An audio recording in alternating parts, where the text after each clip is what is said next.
O senador já está conosco aí? Graças a Deus. Então vamos lá. Vamos novamente.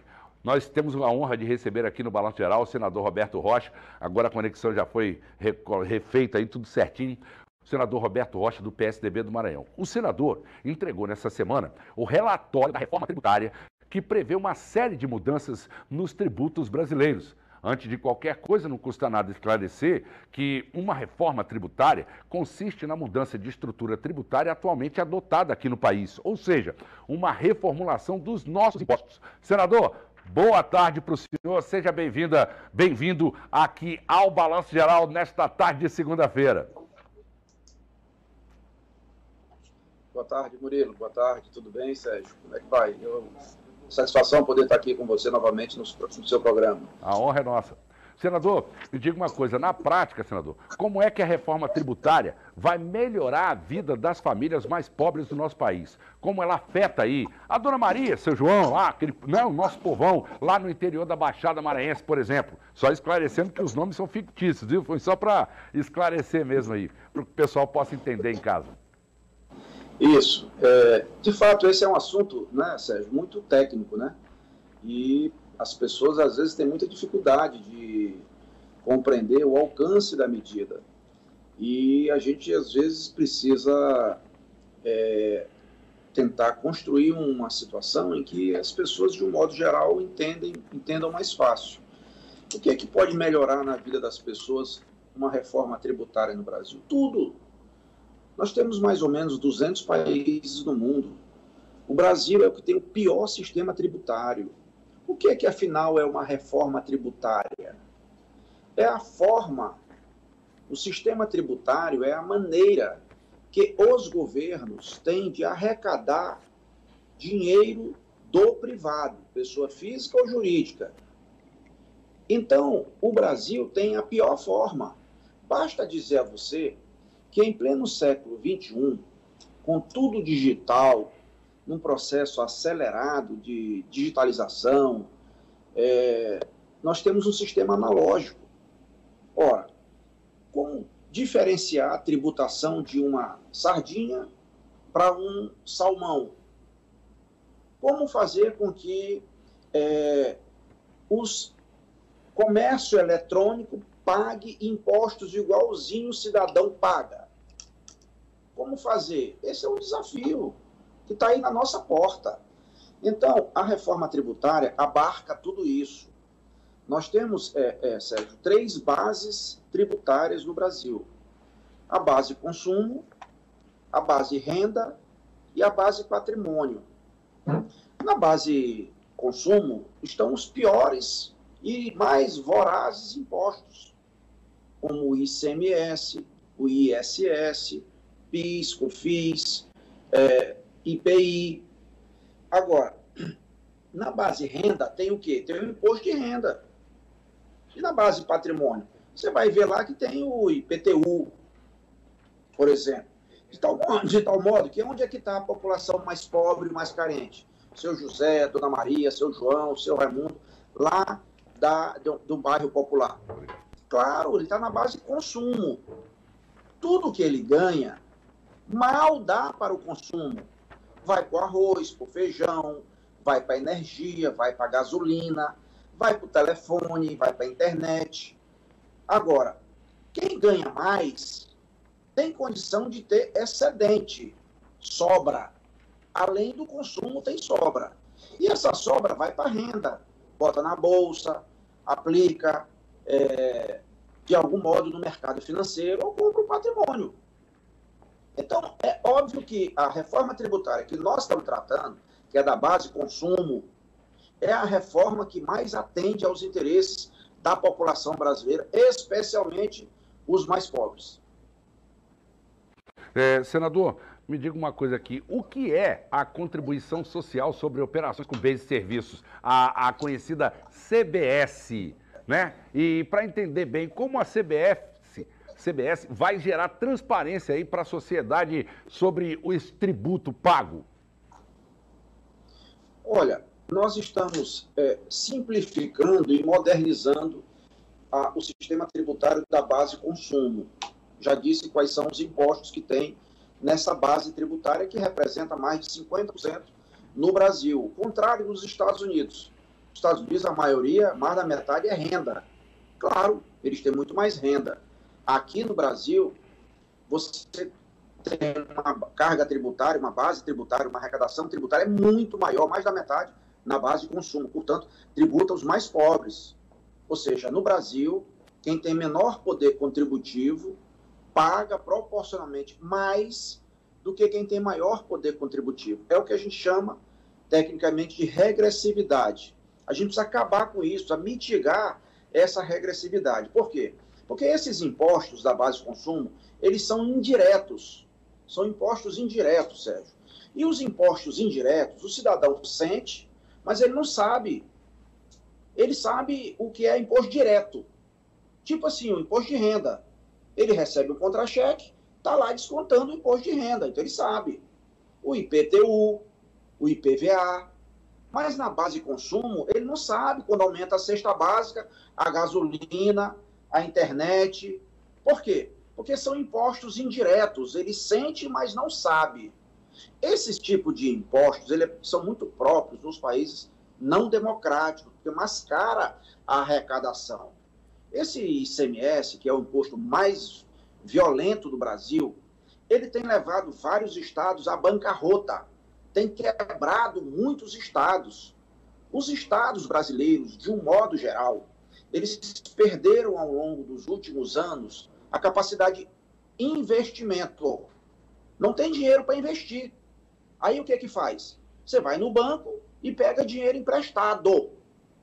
Assim como foi feito no governo anterior do Maranhão. Pegou 4 bilhões de reais emprestado, a governadora Rosiana. Ela usou 2 bi e o governador Flávio Dino 2 bi. Esse dinheiro do BNDES, claro, era para fazer obras de infraestrutura, obras que pudessem trazer retorno, e aí sim pagar o banco quando acabar a carência. O que fez o governador do Maranhão? Gastou o dinheiro todo com rua, em véspera de eleição, também na véspera do inverno. Diferente do resto do Nordeste, o Maranhão chove de 6 em 6 meses no ano, chove muito. Verdade. E a campanha no verão. Aí ele vai lá e faz rua, pinta de rua, de preto. E aí, quando chega o inverno, não tem mais rua. Mas já passou a eleição. Resultado, o Maranhão, que perdeu a capacidade de investimento, teve que ir para empréstimo, agora perdeu também a capacidade de endividamento. Não tem mais como pegar dinheiro emprestado. Mais ou menos, Sérgio, é o seguinte, o cidadão pobre e o Maranhão não é que seja pobre, mas as pessoas são pobres e o Estado é do povo. O Estado não é do governador nem do senador. Claro. O Estado é do povo. Então, vejam, uma família pobre, vamos traduzir o Maranhão como se fosse uma família. Uma família que está na Baixada Maranhense agora, por exemplo, nos assistindo.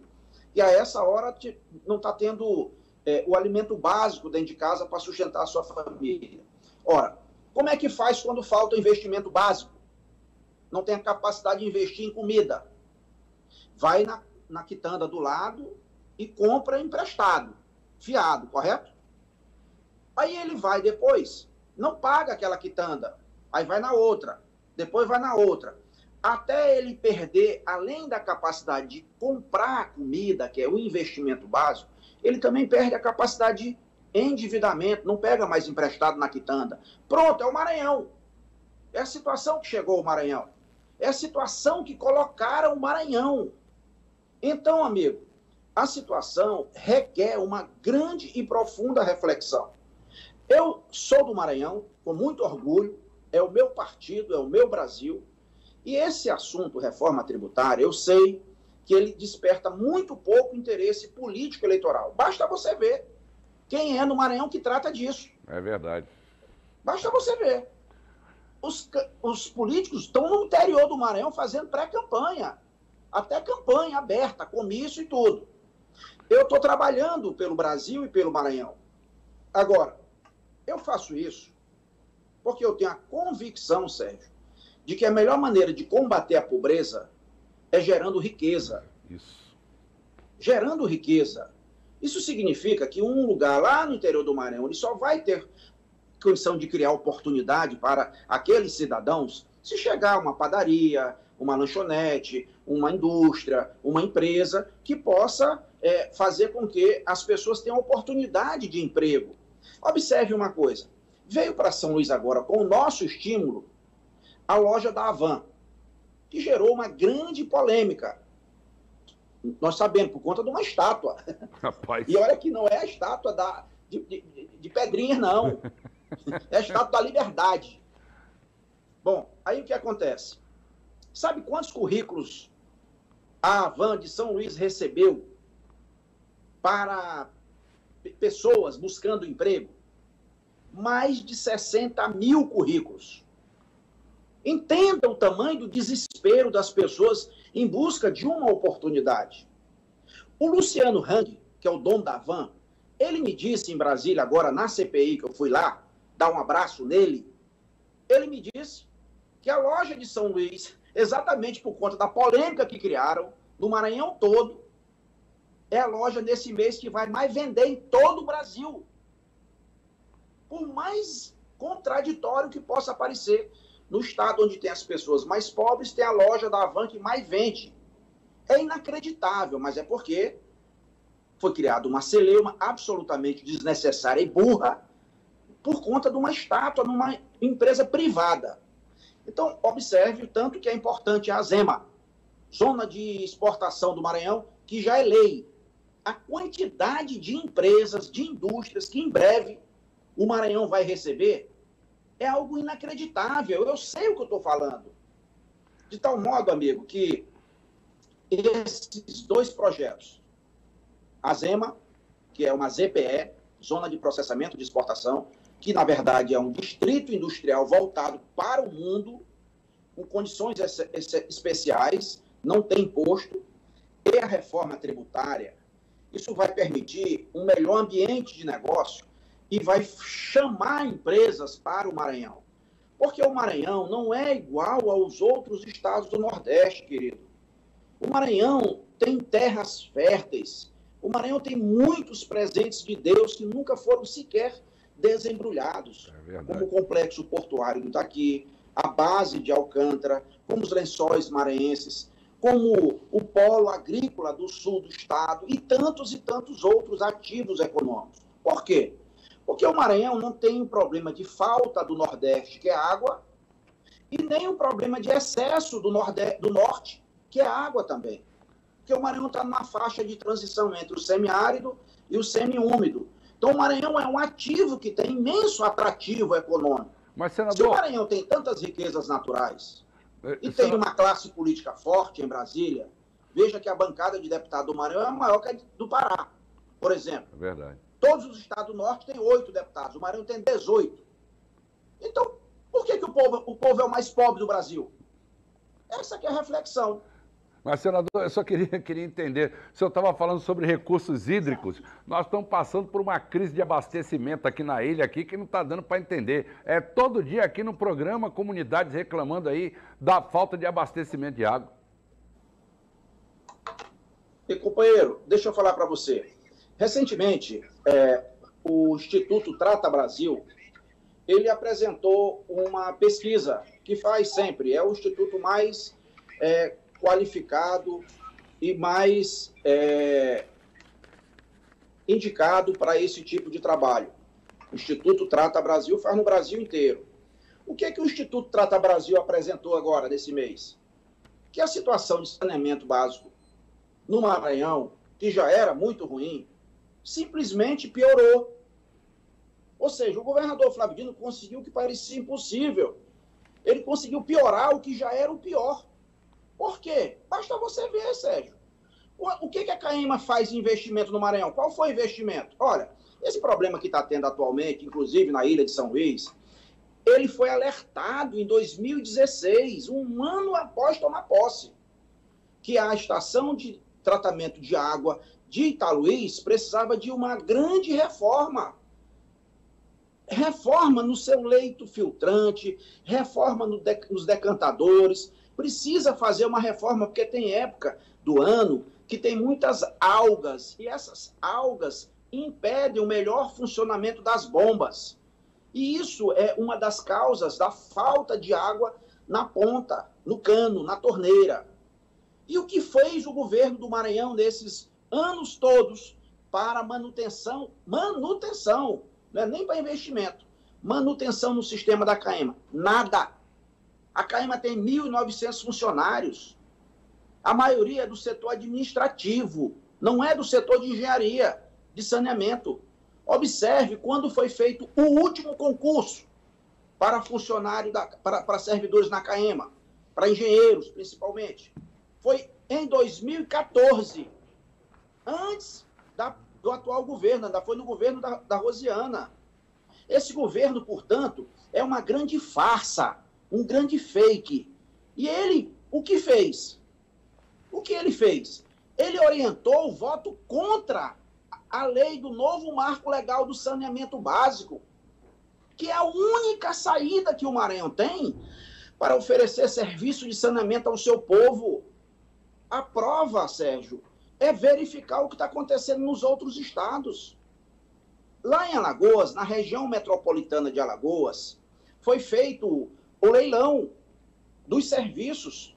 Só de outorga, que é a concessão, foi mais de 2 bilhões de reais e mais 3 bilhões de investimentos contratuais.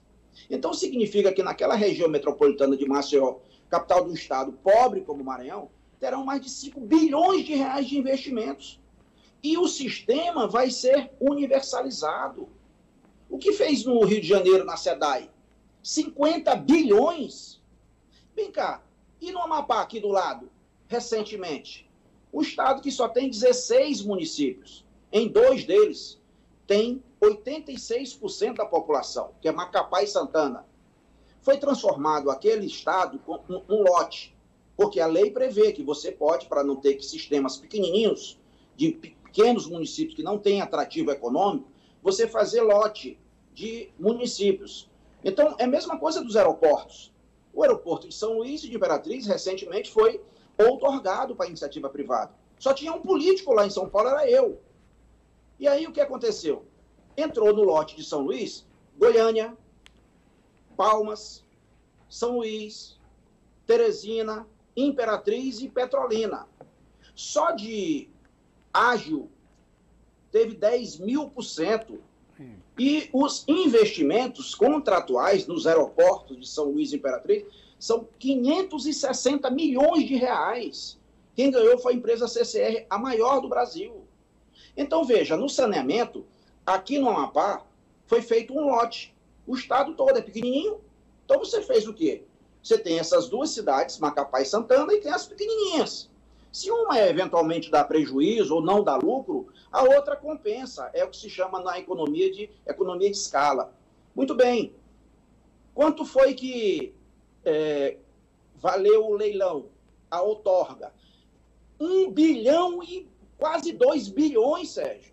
Nossa Senhora. Ou seja, e 3 bilhões de investimento. Então, no estadozinho daquele, pequenininho, nós estamos falando de bilhões e bilhões de investimento. Se fosse, amigo, olha, entenda o que eu vou dizer aqui, pelo amor de Deus. Se fosse para não sair água lá na torneira, se fosse para não tratar o esgoto, se fosse para não resolver o problema do saneamento, só a oportunidade de emprego de pessoas mais humildes, porque saneamento emprega pessoas mais humildes. Nós não estamos falando de empresa de tecnologia, estamos falando de saneamento. Claro. Só isso, nesse momento de pandemia, pós-pandemia, já é uma grande oportunidade. Oportunidade que, se dependesse dos 2 senadores e do governador do Maranhão, o Maranhão não ia ter. Só teve um senador que votou a favor do novo marco legal do saneamento básico. Como é que pode uma coisa dessa? Aí você diz, não, eu não apoio porque isso aí é proposta do Bolsonaro. Não, eu fui o relator do Senado. Vem cá. E aí você diz assim, não, eu sou contra isso. Tudo bem, é um direito, é democrático. Mas então é a favor de quê? Do povo continuar na merda? Muita gente aqui na areinha, na ilhinha, vivendo seus filhos junto com esgoto. Essa que é a realidade, não pode. Esses caras têm que prestar conta para o maranhense. Desculpa a expressão, mas eu fico indignado quando eu vejo isso. Nós temos as nossas praias todas poluídas. Todas. Todas poluídas. Por quê? Porque com o advento do Plano Real, houve muita poupança e houve crédito. Então, a Caixa Econômica financiou muitos condomínios. Foi criado o Minha Casa Minha Vida, que se chama hoje Casa Verde e Amarela. Então, milhares, dezenas de milhares de unidades habitacionais foram construídas na ilha de São Luís. Muitos condomínios na periferia, cujo terreno era mais barato. E aí, o que aconteceu? Sem o devido saneamento básico, que a CAEMA não está equipada, nem com equipamento material, nem pessoal. Investimento zero. O que aconteceu? Esses rios que tinham aí há até 20 anos atrás, 15 anos, a gente tomava banho nos rios da ilha. É verdade. Eu levava meus filhos para tomar banho em alguns rios de São Luís. Todos viraram esgoto a céu aberto. Todos. E a água do rio corre para onde? Para o mar. Para o mar. Então nunca vai limpar as praias se não limpar os rios. E o senador Roberto Rocha está com um projeto de revitalização ambiental de todos os rios da ilha de São Luís. Ninguém no Maranhão cuida de fazer projeto, Sérgio. Por quê? Porque projeto é muito caro, projeto não dá voto e demora demais. Os meus companheiros e companheiras que estão nos ouvindo agora, da Baixada Maranhense, a primeira emenda que eu fiz como senador da República foi fazer o projeto dos diques da Baixada. Sai de Viana e vai até a cidade de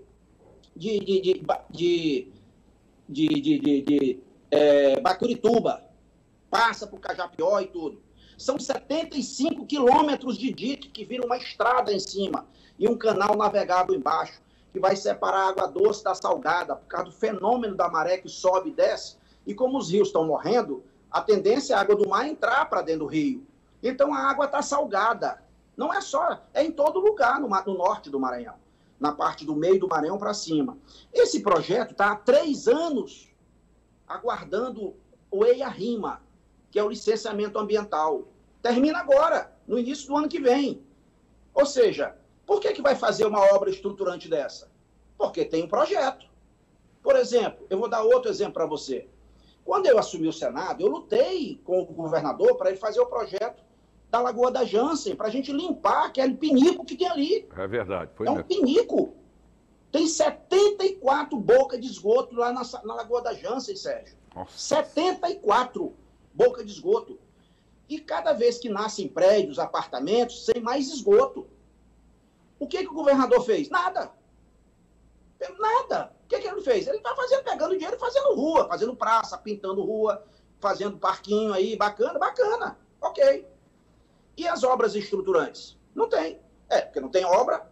Se não tiver o projeto, você faz obra sem projeto, se for uma pracinha, se for uma pintura de rua, mas estruturante tem que ter projeto, claro. Muito bem. Hoje nós recebemos definitivamente o projeto da Lagoa da Jansen agora, depois de 5 anos, 6 anos de trabalho. O projeto custou 12 milhões, Sérgio. A obra, a primeira etapa da obra, está custando 240 milhões de reais. Meu Deus. Que é a parte de dragagem, toda tem mais ou menos uns 30, 40 centímetros de lixo, colchão, sofá, geladeira, pet, garrafa pet e tal, e mais uns 70 centímetros de lodo. Tudo isso vai ter que tirar. Ok, bota onde? Vai botar onde esse material poluente? Só tem um aterro sanitário no Maranhão, que é público, aliás, é privado, ela é Rosário. O primeiro público vai ser feito lá em Imperatriz, cujas emendas o senador Roberto Rocha já conseguiu. O dinheiro está na conta da Prefeitura de Imperatriz. Mas isso não dá voto. Ninguém está ligando para isso. Agora, só de logística está dando quase 100 milhões. Nós vamos fazer essa obra. Ainda nesse mês, eu espero trazer o ministro do Desenvolvimento Regional aqui em São Luís.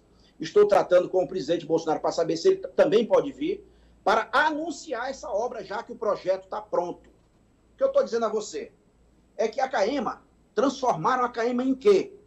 Num cabide de emprego. Um monte de gente recebendo pela CAEMA. Ô, Sérgio, você sabia que a Caema não paga nem sequer a conta de energia dela? Que isso? Ei, você é um formador de opinião. Ligue na Caema ou para quem quer que seja e pergunte se é pelo menos a conta de energia a Caema paga todos os meses. E não é de hoje. Não é do governo Flávio. Justiça seja feita. É de antes. É de antes. A conta de energia da Caema hoje eu não tenho certeza quanto está atualmente, porque o governador aumentou muito a alíquota do ICMS da energia e deve estar passando de 20 milhões de reais. Ou seja, o governo do Maranhão, quem? O Tesouro. Quem é o Tesouro? É a Dona Maria, é o seu João, que está na ponta da linha e não tem água. É aquele que está lá prostrado numa cadeira de roda e não pode sair de casa e não tem água. Ele é que paga a conta de energia da Caema todos os meses. Dá mais de 250 milhões de reais por ano. Isso é tirado da Caema, do Estado, das pessoas humildes do Maranhão, para pagar a conta de energia. Conta de energia da Caema, de às vezes pessoas que têm piscina dentro de casa e usam a água da Caema. Então isso é justo, Sérgio? É justo que alguém representando o povo do Maranhão, o Estado do Maranhão, vote contra um projeto que vai definitivamente resolver o problema, como está sendo resolvido em vários estados brasileiros. Senador, nós sabemos que a carga tributária desse país é muito alta, ela inibe investimentos aqui no nosso estado, inclusive, como o senhor falou, atrapalha a geração de emprego e renda e riqueza aqui para mais um estado da federação. Como vai ficar isso depois da reforma tributária? Qual a ideia do senhor e quem vai ser mais afetado com essa mudança da carga tributária aqui do país? Todos vão ser afetados, todos vão ser beneficiados. Observe bem, Sérgio. Deixa eu dar um exemplo para você, para que o nosso telespectador possa entender melhor o que nós estamos falando, já que o assunto é tão técnico e tão árido. É verdade. Se eu ligar para você agora, ou se você me ligar, você vai ligar, ou eu vou te ligar normalmente de WhatsApp. É isso? Seria. Bom, sabe quanto que é a carga tributária que nós vamos pagar? Nada. Zero. Bom, mas o cidadão lá do interior do Maranhão, que não tem internet, que não tem conectividade, ele tem um aparelho, mas ele não tem conectividade, não tem internet, como é que ele vai ter que fazer para ligar? Ele vai ter que comprar um pré-pago, correto? Só através do pré-pago. Quanto é a carga tributária? Minha Nossa Senhora. 50%. Então eu vou te dar outro exemplo. Então, a metade do crédito já vai embora só em impostos. A metade do crédito vai embora. Do meu filho, por exemplo. Aí eu levo meu filho numa clínica, no hospital, aí eu pago ou com dinheiro ou com plano de saúde. Porque o pobre não tem plano de saúde. Mesmo que o hospital bom, a clínica boa, não receba o plano de saúde, eu pago com dinheiro. Aí eu vou lá e pego o recibo. Correto? Eu e qualquer uma pessoa que pode fazer isso. Quando chega na hora, eu vou deduzir do imposto de renda aquela despesa. Tá certo? Certo. Ok. Na educação, na saúde, é assim. A gente deduz do imposto de renda. 75% das pessoas que deduzem imposto de renda neste país, de saúde e educação, tem renda acima de 30 salário mínimo, como eu. Você acha que é justo, enquanto o cidadão não tem nem educação e nem saúde adequada? Ou seja, não pode continuar dessa forma. Entendi. Você quer ver outro exemplo? Você já viu o governador tomar helicóptero de alguém aqui no Maranhão porque não pagou IPVA? Nunca. Você já viu ele tomar iate? Ou então um jatinho de alguém? Nunca. Por quê? Será que ele tem um coração tão ruim que só quer tomar moto de quem trocou por um jumento para sobreviver? Ou um carro para poder trabalhar? Não é, não. É porque no Brasil, quem tem iate, tem jatinho e helicóptero, não paga IPVA. Olha aí. Mas a nossa proposta vai ter que pagar IPVA. Vai ter que pagar IPVA. Isso vai aumentar a receita do Estado e dos municípios. Claro. Já que o IPVA é um imposto compartilhado entre os dois. Eu só estou dando aqui alguns exemplos, que é para que você entenda bem. O cidadão que ganha um auxílio emergencial ou um Bolsa Família. R$ 190, em média, o Bolsa Família, que agora nós vamos aumentar para R$ 300, um aumento de 50%. E o presidente Bolsonaro tem um desejo, e nós conversamos muito sobre isso, ele sabe que o Maranhão é o que tem mais Bolsa Família no Brasil, 1 milhão de Bolsa Família. Nós queremos, até o final do mandato, do dele e do meu, nós queremos dobrar o Bolsa Família.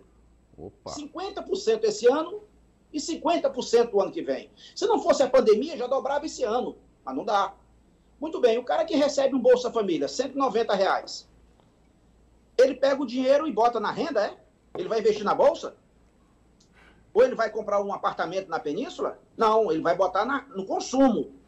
Arroz, feijão, energia, combustível, comprar um telefone pré-pago para poder se comunicar com quem quer contratar ele para algum trabalho. Ok. A carga tributária dele é imensa. Você sabe que no Maranhão, a carga tributária do ICMS é uma coisa horrorosa. É imensa, é injusta e desigual. Eu posso dar para você inúmeros exemplos, Sérgio. No combustível, por exemplo, senador. Percepção exata do que nós estamos falando. Um anel de brilhante. É verdade. Paga 12% de imposto. Mas o litro de gasolina no Maranhão paga mais de 30% de imposto. Pronto. É mais ou menos isso.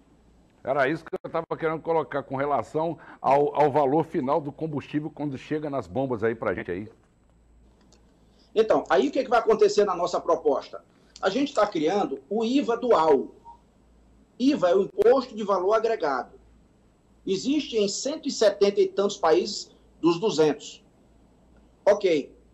Como o Brasil é um país continental muito grande, as diferenças são imensas de uma região para outra, e tendo em vista um ambiente político de muito nervosismo entre o governo federal e os estados, é impossível criar um único imposto da base de consumo, que era nosso desejo, o IVA, unificando os impostos federais, estaduais e municipais. Para não deixar de fazer nada, como nos últimos 40 anos, a gente contornou como a água o obstáculo e apresentou o IVA dual. O IVA dual, ele cria um IVA para o governo federal e outro para os governos estaduais e municipais.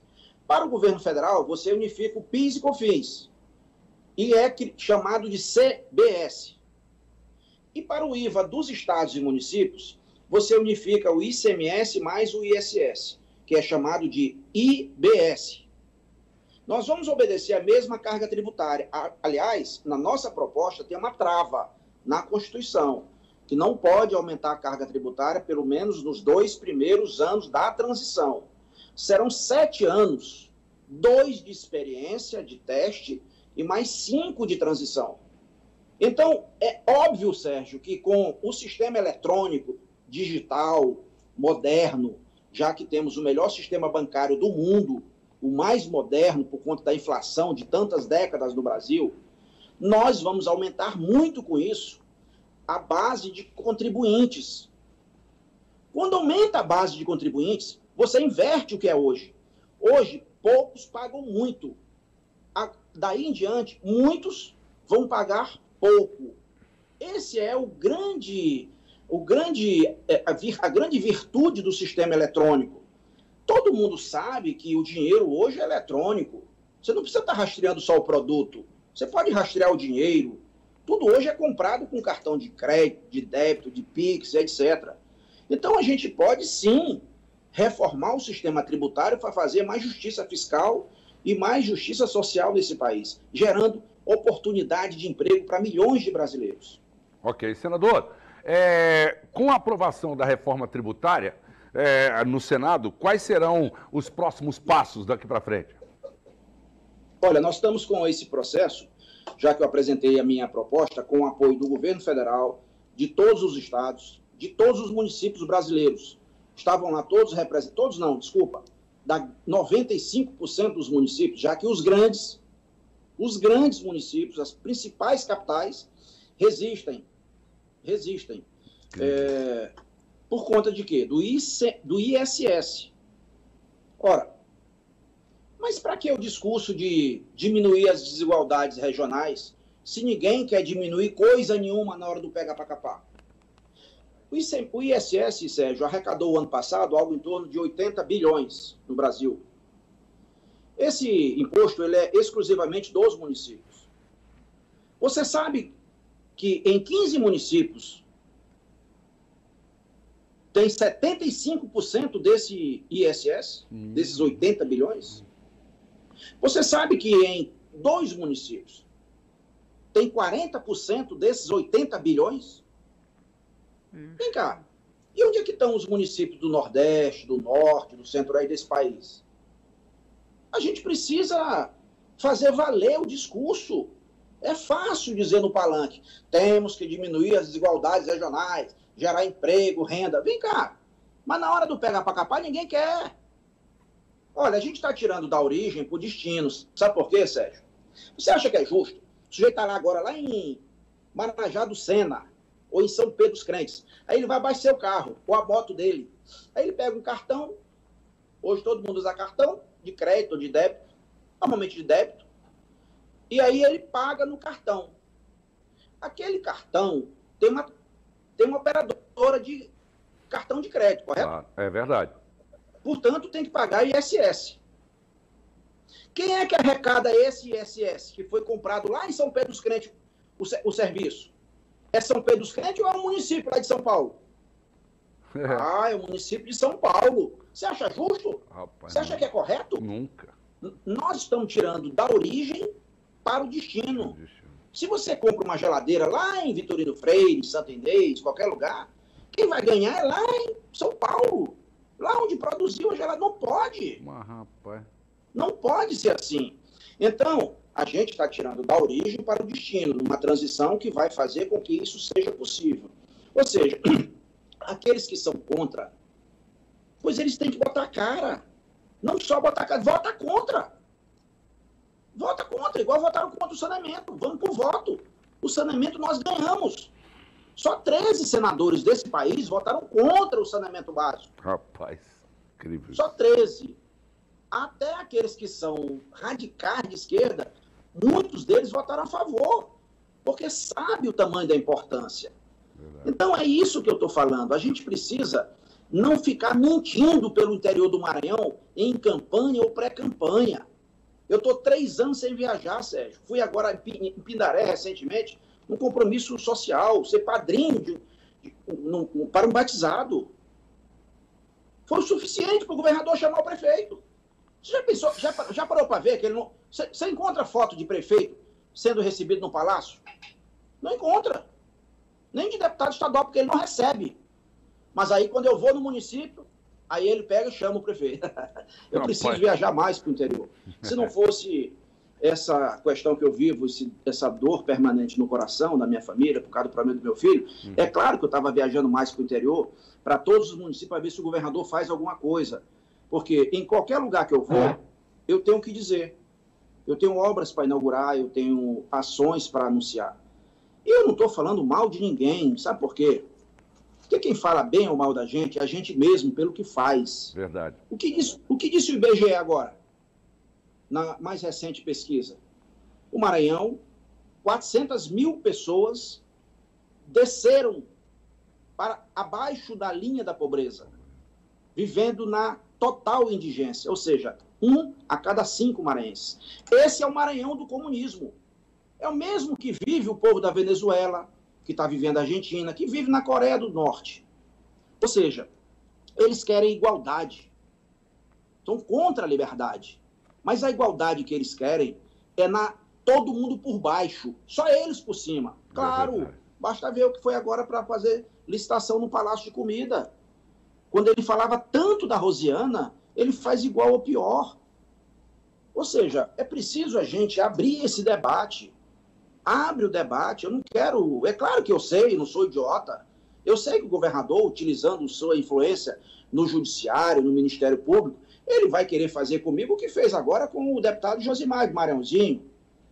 Uma investigação de 2015 a 2018, ou seja, do tempo que ele era deputado estadual, ele, quando foi apoiar Flávio Dino em 2018, esse processo foi para uma gaveta do Palácio. Bastou o Josimar dizer que gostaria de ser candidato, se descolou do governo, ele soltou uma operação policial na casa do Josimar, em São Luís, enquanto ele estava em Brasília, esperou ele ir para Brasília para fazer uma violência dessa na casa da mulher do Josimar, que é deputada. Rapaz. Pelo fato de ser deputada, Sérgio, jamais um juiz de base poderia dar ordem de invasão na casa dela. Teria que ser obrigatoriamente o Tribunal de Justiça. Mas esse é o Maranhão que a gente vive. Um Maranhão policialesco, em que o governador utiliza as forças do Estado, as forças policiais, para atender o seu interesse pessoal. Nós temos já centenas de decisões judiciais no Maranhão de reintegração de posse que não cumpre, porque ele não respeita o direito de propriedade. Aí o Maranhão está cheio de milícia, que a polícia é proibido de cumprir decisão judicial. Mas quando é para perseguir um político, aí ele usa a polícia. É claro que vai usar contra mim. Eu só dou um recado para ele. Usa contra mim, viu, governador? O dia que você usar contra um filho meu, um parente meu, você vai se entender comigo, é de homem para homem. Não é de político para político, não. Senador, uma última pergunta para o senhor aqui, rápido. Senador, uma pergunta que todo brasileiro faz é o seguinte: com a reforma do sistema tributário, vai haver aumento da carga tributária? O que o senhor pode garantir sobre esse assunto aí? Eu acabei de dizer, Sérgio, que nós temos uma trava na Constituição. Eu coloquei uma trava no projeto que proíbe aumento da carga tributária. Você não pode partir para uma reforma tributária sem levar em conta alguns pressupostos, algumas premissas. Por exemplo, não dá para diminuir a carga tributária no primeiro momento, porque ninguém quer abrir mão de receita. Pergunta se o governador abre mão de receita. Não abre. Mas também não pode aumentar a carga tributária, porque ninguém aguenta mais. A gente vai diminuir a carga tributária quando mudar o sistema. Quando a gente tiver um sistema mais moderno, mais simples, mais viável, mais justo, é claro que a carga tributária vai diminuindo. Por quê? Porque o número de contribuintes vai aumentando.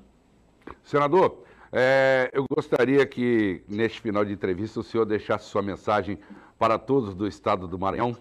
E, antes de tudo, quero agradecer ao senhor por ter disponibilizado o tempo do senhor aí para nos atender aqui no Balanço Geral mais uma vez.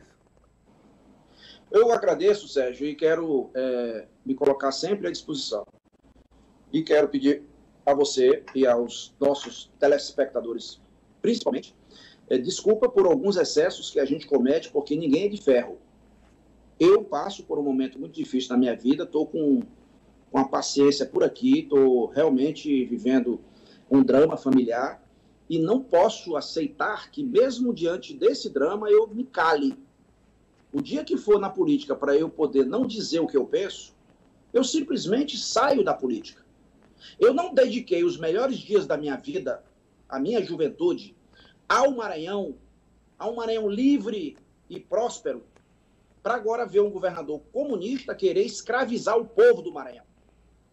Torcer porque 400 mil desceram para baixo da linha da pobreza, porque assim é mais fácil de controlar, porque não é pela cabeça que controla, é pela barriga, pelo estômago. Não conte comigo para isso. Você pode quebrar a louça do palácio, você pode fazer o que você quiser. Você pode fazer até o que quiser contra mim, mas eu não vou nunca deixar de denunciar esse tipo de prática abusiva, nunca vou deixar de denunciar. De tal modo que eu quero aqui agradecer a oportunidade e sobre este e outros temas eu me coloco à disposição para novos e necessários esclarecimentos. Um abraço a você e fica com Deus. Um abraço, senador. Muito obrigado pelos seus esclarecimentos. É sempre muito bom ter o senhor conosco aqui no Balanço Geral. Ok?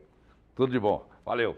Tá aí, o senador Roberto Rocha, do PSDB, aqui no Balanço Geral, esclarecendo a todos aí do estado do Maranhão sobre diversos assuntos, inclusive sobre o sistema tributário do nosso país, que é uma carga realmente pesadíssima.